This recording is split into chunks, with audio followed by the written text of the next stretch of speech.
Hello friends, one second welcome back to polytechnic club. Polytechnic easy है। तो friends, आज की इस वीडियो में हम लोग इंजीनियरिंग ग्राफिक्स के 2024 के पीवाईक्यू को करने वाले। इससे पहले हम लोगों ने इंजीनियरिंग ड्राइंग के एक और पीवाईक्यू को किया था, साथ ही साथ मैथमेटिक्स एंड रिमेनिंग सभी सब्जेक्ट को हम लोग का पीवाईक्यू एक तरफ से करते चल रहा है। वीडियो का लिंक आपको वीडियो के डिस्क्रिप्शन बॉक्स में मिलेगा एंड PDF भी आपको वहीं पर मिल जाएगा।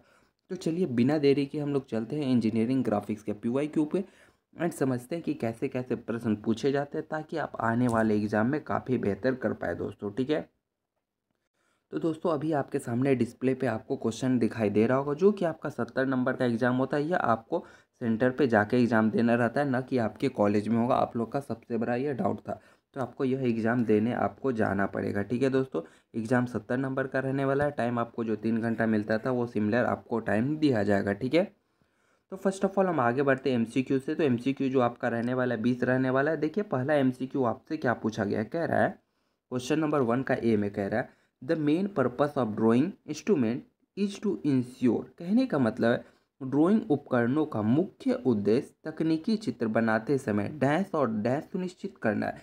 मतलब यदि आप मान लीजिए आप ड्राइंग बना रहे हैं तो ड्राफ्टर का ये सब चीज़ का उपयोग कर रहे हैं, तो क्यों उपयोग करते हैं? तो हम लोग किसके लिए उपयोग करते हैं? तो प्रिसीजन बोले तो प्रति शुद्धता के लिए, ताकि एकदम बहुत अच्छा से हो, मतलब छोटा से छोटा चीज़ भी बहुत अच्छा से मिले। तो किसके लिए करते हैं?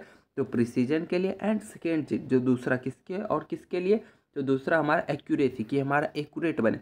जो लाइन खींच रहे एकदम बारीक सीधा खींचा जाए, छोटा से छोटा डिटेल जो बोले प्रिसीजन बोले ना, परिशुद्धता, तो वही बोल रहा है कि एकदम छोटा से छोटा डिटेल भी हमारा मेंशन रहता है, इसलिए हम लोग ड्राइंग इंस्ट्रूमेंट का उपयोग करते हैं। ठीक है दोस्तों, नेक्स्ट चलते हैं हम लोग क्वेश्चन नंबर बी पे। क्वेश्चन नंबर बी आपका देखिए क्या कर रहा है, ये RF स्केल से स्केल बनाना आप लोग जरूर सीख लीजिएगा। एक क्वेश्चन आपका स्केल बनाने का रहता ही रहता है, PYQ में आगे आप देख लीजिएगा, सब्जेक्टिव में पूछा जाता है। ठीक है, कर रहा है एक representative factor RF scale is used to present the relationship between the dash and dash dimension। कहने का मतलब है आयामों डैश और डैश आयामों के बीच को संबंध दर्शाने के लिए प्रतिनिधि अंश, जिसे कि हम लोग RF स्केल कहते हैं, कि उपयोग किया जाता है। तो जो देखिए RF स्केल होता है उसमें हम लोग दो तरीके का स्केल का क्या रहता है, वो रेशियो रहता है। क्या रेशियो रहता है?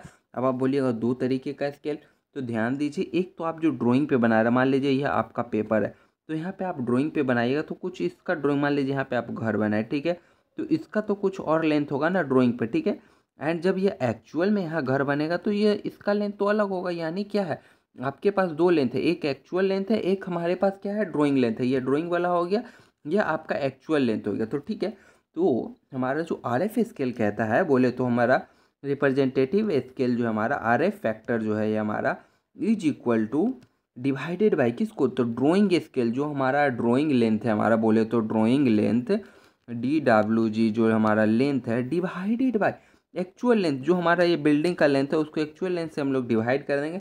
देन हम लोगों का RF फ्रैक्शन हमारा यहाँ पे आ जाएगा। ठीक है दोस्तों, नेक्स्ट क्वेश्चन नंबर थर्ड में देखिए हमारा क्या कर रहा है। थर्ड में कह रहा है फर्स्ट एंगल प्रोजेक्शन। प्रोजेक्शन को आप लोग प्लेस करना काफ़ी अच्छा से सीख लीजिएगा। यहाँ पे एक MCQ भी बताया जाता है। पिछले वीडियो में मैंने आपको काफ़ी अच्छा से ग्राफ बना के बताया था कि मान लीजिए कहीं भी ऑब्जेक्ट रखा हुआ है, HP पे रखा हुआ है, VP के बिहाइंड रखा हुआ है, कहाँ पे रखा हुआ, आपको उसका पोजीशन बताना आपसे पूछा जाएगा, या फिर क्वेश्चन में दे देगा यहाँ पे है, कौन सा पोजीशन में है। MCQ में भी पूछते हैं एंड सब्जेक्टिव में भी पूछते हैं। हमने प्रीवियस वीडियो में काफ़ी अच्छा तरीके से इसका डिस्कशन किया था। अभी फिलहाल क्वेश्चन थोड़ा सा डिफरेंट है, आपको देखिए पढ़ के सही आंसर बताना है। कह रहा है first angle projection method is commonly used in. कहने का मतलब है फर्स्ट एंगल मेथड जो है वो कॉमनली कहाँ पे हमें यूज हो देखने को मिलता है। ठीक है, तो वो हमारा यूरोप में सबसे ज़्यादा देखने को मिलता है। ठीक है, फिर आगे क्या कर रहा है, एंड डिफर फ्रॉम द, मतलब ये डिफर करता है, किससे डिफर करता है, तो ये हमारा डिफर किससे करता है, ये हमारा थर्ड एंगल प्रोजेक्शन सिस्टम से डिफर करता है। जो फर्स्ट एंगल वाला है, जो यूरोप वाला है, वो किससे डिफर करता है, तो वो थर्ड एंगल वाला से डिफर करता है, जो कि यूनाइटेड स्टेट वाला यूज करता है।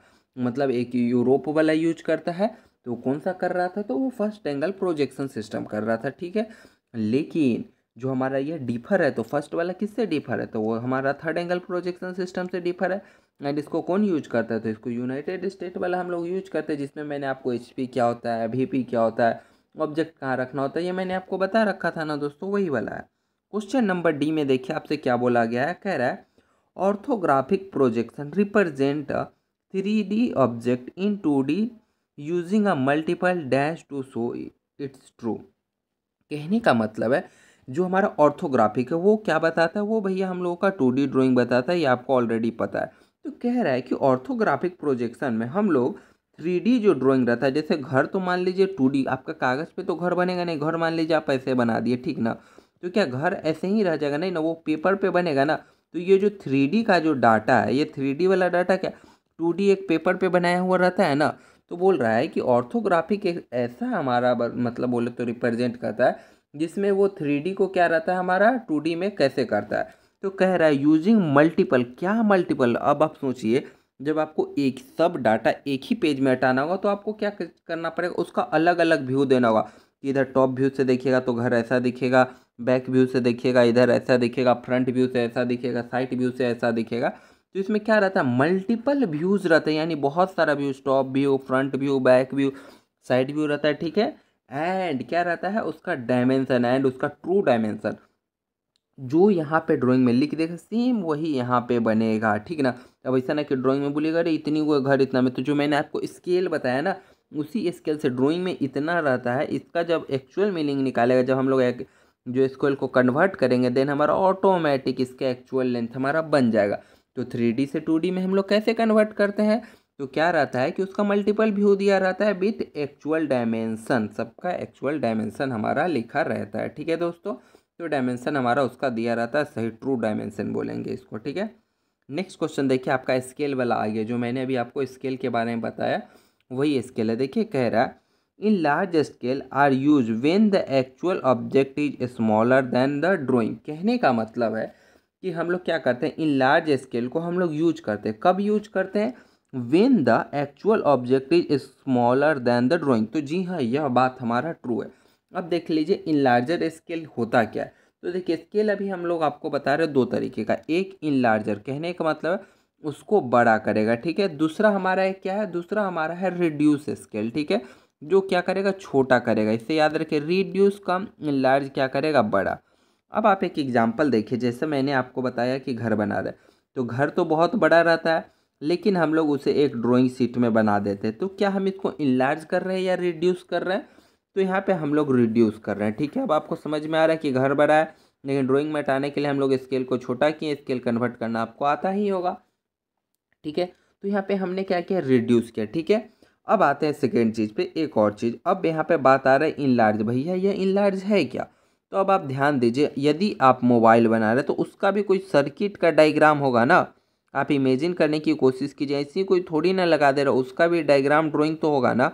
अब मान लीजिए मोबाइल इतना छोटा छोटा पार्ट है, इसमें इतना इतना माइक्रो प्रोसेसर, इतना सारा इक्विपमेंट लगा हुआ है, तो इसका यदि रिड्यूस करके बनाएगा तो आँखिया से दिखाई देगा, नहीं दिखाई देगा। माइक्रोस्कोप भी लगाइएगा तो सही से नहीं दिखेगा, क्योंकि अभी देखने के लिए पावर ग्लास लगा के जो मोबाइल रिपेयर शॉप वाले हैं वो करते हैं। तो ये सब का ड्राइंग क्या बनता है, जैसे ये छोटा चीज़ है तो छोटा चीज़ का क्या बनेगा बड़ा ड्राइंग बनेगा। तो सेम यही बात बोला था, जब वास्तविक वस्तु चित्र से छोटी होती है, मतलब कोई जो वास्तविक वस्तु है, मान लीजिए जैसे अब चित्र है, मान लीजिए अब बड़ा सा चित्र है, अब उसका मान लीजिए कोई वस्तु बना रहा है, घड़ी बना रहा है, तो छोटा ही ना होगा। तो वही बोल रहा है कि वस्तु चित्र से छोटा होती है तो बढ़े हुए पैमाने का उपयोग किया जाता है। तो जी हाँ बढ़े हुए पैमाने का उपयोग किया जाता है, यानी ये सत्य वचन है। तो हमारा ए का ट्रू आंसर हो जाएगा। नेक्स्ट क्वेश्चन पे चलते हैं हम लोग। क्वेश्चन नंबर 1 हमारा देखिए क्या करा, ये हमारा आइसोमेट्रिक व्यू आया। मैंने जब आपको बताया था engineering mathematics and engineering drawing में इंपॉर्टेंट चैप्टर, वहाँ पे मैंने बताया था कि ऑर्थोग्राफिक एंड आइसोमेट्रिक को आप लोग अच्छा से क्लियर कर लीजिए, क्योंकि यहाँ से ज़्यादा वेटेज एग्जाम में बनते हैं। मैंने 2 सब्जेक्ट का इंपॉर्टेंट चैप्टर बता रखा हूँ, यदि आपको कोई और सब्जेक्ट का चाहिए कि इसमें कौन कौन सा इंपॉर्टेंट है जो पास करने के लिए सबसे पहले पढ़ना बहुत ही अत्यंत ही ज़रूरी है, देन हम नेक्स्ट वीडियो में उस सब्जेक्ट को भी कवर कर लेंगे दोस्तों, ठीक है।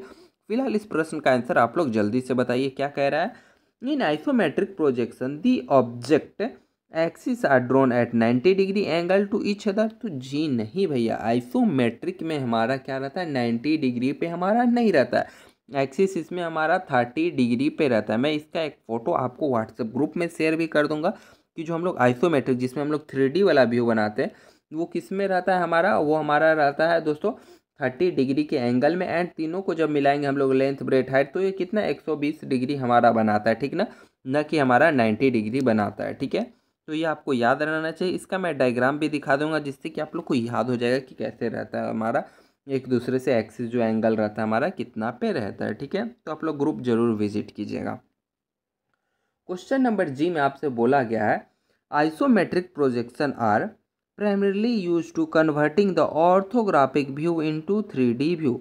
आइसोमेट्रिक का उपयोग हमने लोग क्यों करते हैं? तो यदि आप ध्यान दीजिएगा, जब आप पहले वाले क्वेश्चन पे पढ़े थे तो उसमें आपको बताया था ना कि ऑर्थोग्राफिक में क्या रहता है, हम लोग 3D वाला चीज़ को 2D में बना के रखते हैं आइसोमेट्रिक वाले व्यू को। तो सेम वही चीज़ देखिए, जब आप उस क्वेश्चन को पढ़ें तो ये क्वेश्चन ऑटोमेटिक क्लियर हो जाएगा। जस्ट आप बिना पैनिक के आप एग्जाम में अच्छे से क्वेश्चन पढ़ेंगे तो ऑलरेडी कुछ क्वेश्चन आपके उसी में से क्वेश्चन से सॉल्व हो जाते हैं। सेम वही बात यहाँ पे कह रहा है कि isometric projection are use to primarily to converting orthographic view. कहने का मतलब है कि हम लोग 3D में कन्वर्ट करने के लिए उपयोग करते हैं। तो जी हाँ भैया, आइसोमेट्रिक व्यू में हम लोग 3D में ही कन्वर्ट करते हैं। किसको 3D में कन्वर्ट करते हैं? तो ऑर्थोग्राफिक वाले व्यू को। यानी यह भी हमारा सत्य वचन है, बोले तो ट्रू स्टेटमेंट हो गया, ठीक है। नेक्स्ट क्वेश्चन पे चलते हैं। क्वेश्चन नंबर एच देखिए हमारा कह रहा है, dimension in CAD involves specifying linear, angular and dash dimension to accurately represent the size and shape of object। Option दिया गया है, रेडियस होगा, वॉल्यूम होगा, पोजीशन होगा, ठीक है। तो कह रहा है इसमें कि हमारा कैड होता है हमारा, उसमें एक्चुअल जो हमारा स्पेसिफिक लाइन हो गया, लीनियर हो गया, एंगुलर हो गया, तो इसमें जो हमारा एक्यूरेट डायमेंशन को कौन रिप्रेजेंट करता है? तो ध्यान दीजिएगा, ऑप्शन पढ़िएगा, उसी समय क्लियर हो जाएगा। रेडियस का बात बोल रहा है, तो रेडियस भी एक तरीके का किस चीज़ का बात कर रहा है? रेडियस है, तो वो भी क्या रहेगा हमारा, सीधा लीनियर को ही प्रेजेंट कर रहा है, लेंथ को ही बता रहा है ना। तो हमारा किस में आ जाएगा? लीनियर डायमेंशन में आ जाएगा, ठीक है। तो हमारा करेक्ट आंसर रेडियस यहाँ पे हो जाएगा, ठीक है। यदि एंगुलर बोलता है, देन एंगुलर में क्या आता है? एंगुलर में हमारा एंगल आता है कि कितना एंगल पे, मान लीजिए ये घर है, ये दीवार है, कितना एंगल पे हो गया, यह बताता है। एंड जो हमारा बोल रहा है ना, ये थर्ड वन है, जो थर्ड वन हमारा आ जाता है, रेडियल आ जाता है, डायमीटर आ जाता है, एंड डिस्टेंस आ जाता है। तो इसी चीज़ को वो हमारा डायमेंशन में रिप्रेजेंट करता है। डायमेंशन में क्या देखेगा? आप यही देखिएगा ना, लेंथ ब्रेथ हाइट देखिएगा, फिर क्या देखिएगा? एंगल देखिएगा, कितना एंगल से झुका हुआ है, ये भी हो गया तो बता दीजिएगा। अच्छा ये सर्कल है तो इसका रेडियस बता दीजिए। इससे ज़्यादा देखिएगा, यही देखिएगा ना, तो ये हमारा हो जाता है। इसका लीनियर में मेजर करने के लिए क्या होगा हमारा? तो रेडियस करेक्ट आंसर आ जाएगा यहाँ पे दोस्तों, ठीक है। नेक्स्ट चलते हैं क्वेश्चन नंबर आई में। देखिए क्या कहा गया है, ये थोड़ा शॉर्टकट कीज है, आप लोग कुछ शॉर्टकट याद रख लीजिएगा ऑटो कैड का, ओनली इम्पॉर्टेंट। अगर ज़रूरी होगा तो आप लोग खुद से, आपके पास होगा तो अच्छी बात है, नहीं यदि होगा कुछ शॉर्टकट की के बारे में, तो ऑब्जेक्ट को सिलेक्ट कैसे करते हैं, डीसेलेक्ट कैसे करते हैं, अंडो रीडो फंक्शन के बारे में, देन आप लोग कमेंट कीजिएगा, मैं उसके बारे में भी एक शॉर्ट वीडियो में डिस्कस कर दूंगा, ठीक है। फिलहाल इस प्रश्न पे आते हैं। कह रहा है, undo and redo commands in CAD are allow user to correct dash and make adjustment without affecting the entire। कहने का मतलब है, आप सीधा समझिए ना, undo redo से क्या होता है। जैसे अभी मैं आपको undo redo करके बताऊंगा। देखिए यहाँ पे मैंने यहाँ पे लिखा, एक नाम लिखे, ठीक है। अभी देखिए हम लोग इसको हटा रहे, हट गया। फिर यदि लाना चाहेंगे ना, तो फिर यहाँ पे ये हमारा रिटर्न आ जाएगा। तो यही हमारा अंडू रीडो होता है। तो अंडू रीडो कहने का मतलब है कि इसमें हम लोग क्या करते हैं कि कोई भी मान लीजिए एरर आ गया, तो एरर को हम लोग क्या करते हैं, मान लीजिए गलती से ऐसे लाइन खींचना था ना, एक लाइन यहाँ से ऐसे घर बनाना था, मेरा एक लाइन इतना बड़ा बन गया, अब इसे हटाना है तो ऐसे क्लिक करेंगे, हट जाएगा। एंड जो हमारा ओरिजिनल ड्राइंग है वो हमारा इफेक्ट नहीं करेगा, ख़राब नहीं होगा। तो क्या करता है, एरर को सही करता है, एरर को एडजस्ट करता है, error and make adjustment without affecting the entire. मतलब बोले तो बाकी जो डायमेंशन था उसको तो इफेक्ट नहीं किया, जो हमारा गलती था वो हट गया। तो हमारा क्या होगा, इसका करेक्ट आंसर क्या, किस चीज़ को करता है? तो हमारा जो एरर को हटाता है, एंड जो हमारा एडजस्टमेंट है, जो हमारा ड्राइंग है, उसको थोड़ा सा भी बर्बाद नहीं करता, वो हमारा एडजस्टमेंट ही रह जाता है, ठीक है दोस्तों। आई होप आपको क्लियर हुआ। इन केस दोस्तों किसी भी प्रश्न में डाउट रह जाता है, नहीं क्लियर रहता है, देन आप उसका क्वेश्चन नंबर कमेंट करेंगे, हम कमेंट बॉक्स में आपको क्लियर कर देंगे। इधर व्हाट्सएप ग्रुप पे भी कॉल कर सकते हो, उधर पूछ सकते हैं, नहीं तो नेक्स्ट वीडियो में डेफिनेटली मैं उस क्वेश्चन को दोबारा से आपके सामने करूँगा, ठीक है। नेक्स्ट प्रश्न नंबर जे में देखिए आपसे क्या बोला गया। कह रहा है, relative Cartesian coordinate in AutoCAD are use to specify point relative to the current location not the origin. देखिए दो तरीके का हम लोग इसमें कोऑर्डिनेट यूज करते हैं। एक तो हम लोग यूज करते हैं कौन सा coordinate, absolute coordinate. Second one हम लोग यूज करते हैं रिलेटिव। ठीक है, अब जरा दोनों को समझ लीजिए। यहाँ पे क्वेश्चन आपका कार्टेशियन से पूछा गया, मे बी क्वेश्चन एब्सोल्यूट से आ सकता है, इसलिए मैं अभी आपको दोनों बता दूंगा ताकि आप एग्जाम में कोई भी गड़बड़ी नहीं करें। एक तो हमारा एब्सोल्यूट होता है, ठीक है, एंड एक हमारा ये हमारा हो जाता है रिलेटिव कार्टेशियन। ठीक है, आरसी लिखते हैं। एब्सोल्यूट वाले में क्या होता है, जब भी आप कहीं से भी कोई पॉइंट लेंगे तो इस पॉइंट को आप कहाँ से मेजर करेंगे, इस पॉइंट को आप ओरिजिन से मेजर करेंगे। मान लीजिए इसका ओरिजिन यहाँ है कहीं ड्राइंग में, तो आप कोई भी पॉइंट लीजिएगा तो आप हमेशा कहाँ से मेजर कीजिएगा, ओरिजिन से। यदि आप यहाँ एक पॉइंट ले रहे हैं तो इस दोनों के बीच की दूरी कहाँ से लीजिएगा, हम लोग लेंगे ओनली ओरिजिन से। तो यह हमारा हो गया एब्सोल्यूट कार्टेशियन कोऑर्डिनेट। ठीक है, अब हम लोग आते हैं अपने आरसी पे, बोले तो रिलेटिव कार्टेशियन कोऑर्डिनेट। इसमें क्या कह रहा है भैया, हमको यदि आप पॉइंट मेजर करना है तो आप हमको यहाँ यदि ओरिजिन है ना, ये वाला ओरिजिन है यहाँ पे, तो हमको यहाँ पे नहीं भेजिए, यहाँ बगल में कोई और वाला पॉइंट है ना, हम ई वाला पॉइंट से लेके इस डिस्टेंस को बता देंगे। ठीक ना, ये भी क्या बोलेगा, हमको भी ओरिजिन मत भेजिए, मेरे पास में यह पॉइंट है हम इससे ले लेंगे, मेरे पास में यह पॉइंट है, मतलब वो अपना रिलेटिव नियरेस्ट वाला से ले लेता है। ठीक है, मतलब क्या वाला, अपने रिलेटिव, मतलब उसके जो लास्ट वाला जो पॉइंट होगा ना, इसके लास्ट में यह पॉइंट है, तो अपने लास्ट वाला पॉइंट से ही वो अपना स्थान को निर्धारित कर लेगा। अब इसे डिनोट किससे करते हैं, तो इसे हम लोग एट द रेट, कैसे लिखा रहेगा, तो इसका ऐसे लिखा रहेगा, मैं लिख के बता दे रहा हूँ कार्टेशियन वाला कैसे लिखा रहेगा, क्योंकि ये आपसे एग्जाम में पूछा है। इसको एट द रेट से ऐसे डिनोट करता है, एट द रेट, फिर डिस्टेंस लिखा रहेगा। कोऑर्डिनेट में दो चीज़ रहता है, एक्स रहता है एंड वाई रहता है, तो ऐसे 10,5। एंड एब्सोल्यूट वाला में रहेगा ना, तो इसी 10,5 लिख देगा, हो गया ये आपका एब्सोल्यूट वाला। लेकिन जब रिलेटिव कार्टेशियन रहेगा तो इस तरीके से कुछ आपको देखने को मिलेगा। ठीक है, क्लियर हुआ ना दोस्तों, कहीं भी डाउट होगा तो ज़रूर बताइएगा।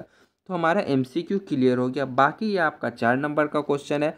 मैंने आपको पहले भी बोला है, स्केल बनाना आप लोग ज़रूर सीख लीजिए। प्रीवियस पीवाईक्यू भी हमने किया, वहाँ भी आपसे स्केल बनाना पूछा गया था।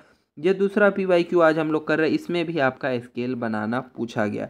तो स्केल आपको बनाने काफ़ी अच्छे तरीके से आना चाहिए। ठीक है, एंड सेकेंड क्वेश्चन देखिए आपका क्या कह रहा है, describe the AutoCAD software. AutoCAD software क्या है, आपको ऑलरेडी पता होगा, इन केस नहीं पता है, इसका सब्जेक्टिव वीडियो चाहते हैं, हम लोग डेफिनेटली इसका आंसर लाएंगे एंड देन उसमें मैं आपको एक्सप्लेन कर दूंगा, तो इससे आपको समझ में आ जाएगा।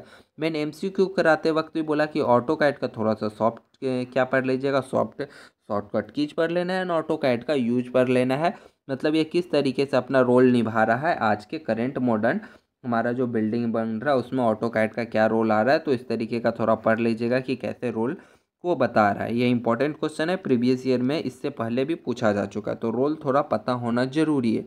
एंड मॉडर्न आज जो चल रहा है उसके हिसाब से लिखेंगे तो काफ़ी अच्छा नंबर आपको मिलेगा। ठीक है, एंड फ्री हैंड स्केच मैंने आपको पहले भी बनाने बोला था कि फ्री हैंड स्केच आएगा। ये काफ़ी इजी चीज़ है, मैंने जब इंपॉर्टेंट प्रश्न बताया था, मैं बार बार रिपीट कर रहा हूँ, ये छोटा छोटा चीज़ है, आपको फ्री में नंबर दे करके जाने वाला चीज़ है, तो इसे आप लोग मत छोड़ो। मैंने कम टाइम में आपको प्रिपरेशन के लिए काफ़ी अच्छा से बता दिया था। ठीक है, तो ये सब आपको अच्छे से पता होना चाहिए, लिमिट क्या है, यूनिट क्या है, ये सब चीज़ आपको नहीं पता है ऑटो कैड के बारे में, कमेंट कीजिएगा। जो ऑटो कैड वाला चैप्टर है मैं उसका वन शॉट वीडियो ला के क्लियर कर दूंगा, 25 मिनट काफ़ी है, उतना देर में हम लोग क्लियर कर लेंगे। फिलहाल दोस्तों इस वीडियो के लिए हम लोग इतना ही रखते हैं, क्योंकि वीडियो का लेंथ भी काफ़ी लंबा हो गया है। नेक्स्ट वीडियो में यदि आप किसका चाहते हैं, इसी का सब्जेक्टिव चाहते हैं या फिर अदर कोई दूसरा पीवाईक्यू चाहते हैं, कमेंट कीजिएगा, हम लोग उसे कवर करेंगे। फिलहाल इस वीडियो के लिए इतना ही, bye bye, take care and जय हिंद दोस्तों।